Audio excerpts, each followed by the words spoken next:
everyone. Dr. Aisha Rush here today, coming to you from the lovely state of New York, lovely city of Brooklyn. The topic that I want to discuss today is birth control. As we know, there are several forms of birth control, and we know that there are several routes that birth control can be used. And what I mean by route is orally, vaginally, injections, IUDs, all of those kinds of things, right? The most important thing here is when I speak to patients about birth control, I have to know a lot about that patient to figure out what is better for them. You have to know the medical history from, standpoint of mental health, even what their history is in terms of pregnancies. And you have to know what they've tried before, if ever anything.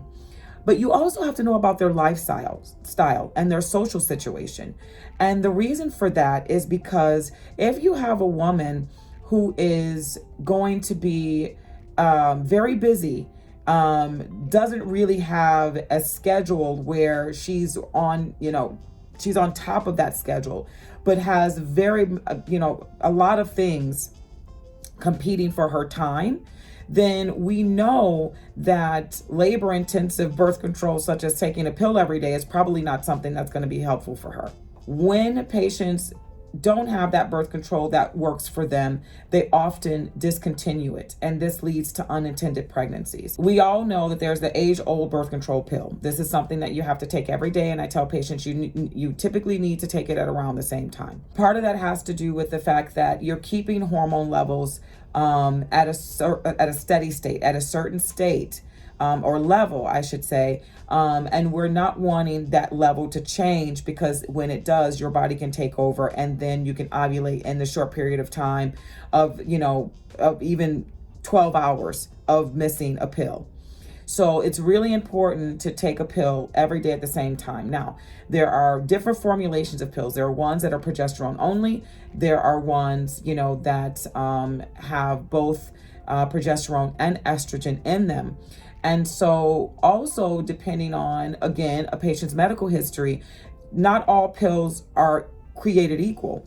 So some women who have migraines, they may not be able to use certain birth control pills. Some women that have irregular menses, they may not be able to use certain kinds of pills.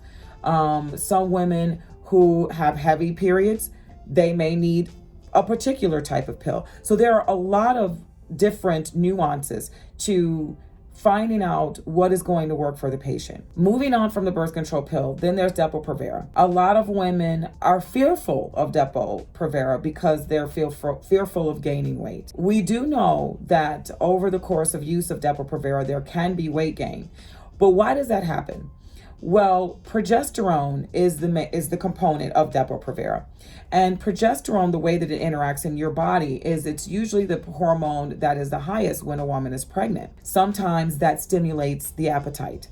And sometimes it can also lead to a little bit of water retention. For that reason, that can sometimes lead to women eating more, in terms of stimulating the appetite, and then that leads to them having more calories than what they used to consume, and they're not burning off those extra calories that they're consuming. So then that leads to weight gain. So what I tell women is, when they want to use Depo-Provera, they really do, but they're afraid of that weight gain, I tell them, well, we need to make sure we watch your diet, and we need to make sure that you're not consuming more food or more unhealthy foods than what you were before, and that likely will keep your weight at bay. Depo-Provera, of course, is an injection. So women will come in and get an injection every 3 months. Sometimes that can be tedious for women as well.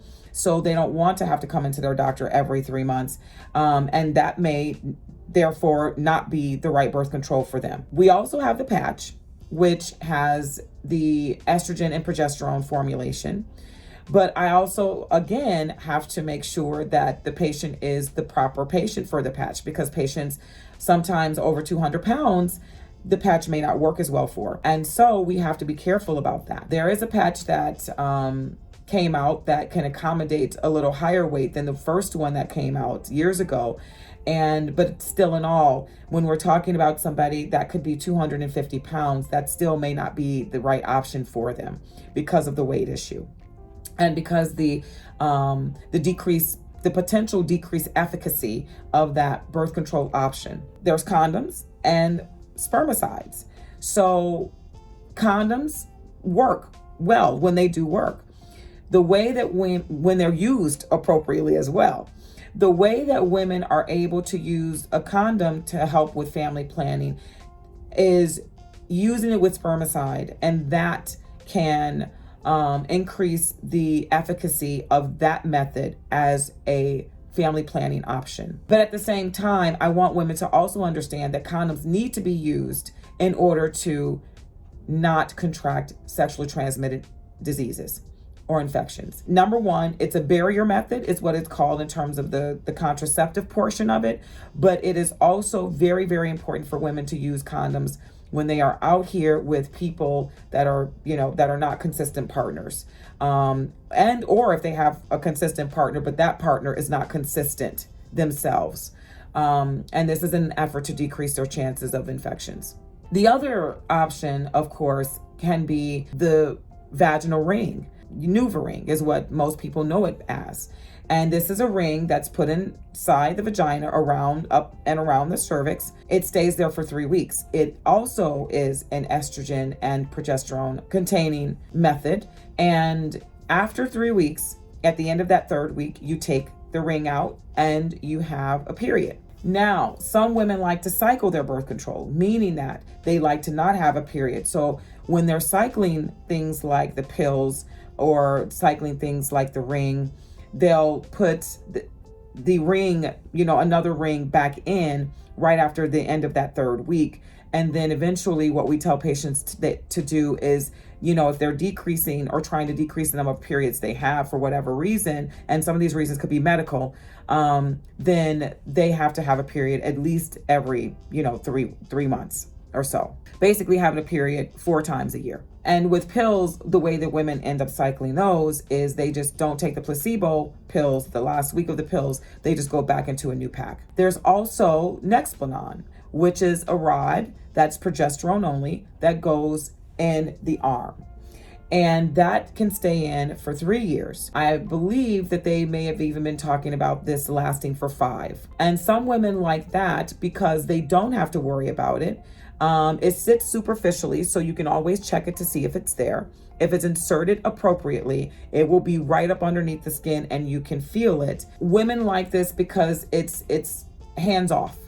You don't have to take a pill every day. You don't have to go in for a shot, every 3 months. You don't have to take a ring out every 3 weeks. You don't have to put a patch on every week. And actually, it has the highest efficacy of all of the birth control options because of the fact that it is somewhere where it cannot often be dislodged, or it can't be taken out, or there's not the human element of I forgot to take my pill, I forgot to get my injection, I forgot to put my patch on. The only problem with that one and Depo-Provera is sometimes women have irregular menses in the beginning.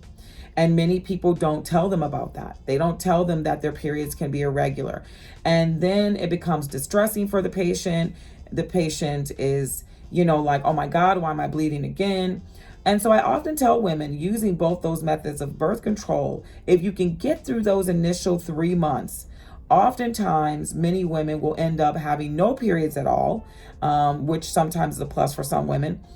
Although if you are a woman that needs to see and have a period every month to know that you're okay, because there are some women out there that need that, then these are likely not the methods that you want to use because they can stop your periods. But at the same time, if that is something that's welcomed by women, if you can get over those initial few months, then, that may be the treasure at the end of the rainbow after you get over that irregular cycle. The other options that are out there are going to be things that are barrier methods, such as spermicides. I know there's something new that came out that can be placed in the vagina. That is an option. So it's non-hormonal, and some women want things that are non-hormonal. Then you have the IUDs. These are intrauterine devices. And what that means, of course, is this thing is inserted, shaped like a T, and it's inserted into the uterus, and it stays there, and it has a string at the end of it, one for women to be able to check to make sure their strings are still there and to make sure it's in place, but also for us to be able to pull it out when it's time for it to be removed. There's the Paragard, which is a non-hormonal IUD that has copper. And the way that many people think it works is that because it's something that's disrupting the uterine cavity, it does not allow a pregnancy to implant. Now, have women gotten pregnant with this IUD in place? They have. There are just, unfortunately, things happen. Most often, though, the IUD is out of place somehow, usually is why a pregnancy occurs. The other option are the hormonal, and there are several hormonal IUDs.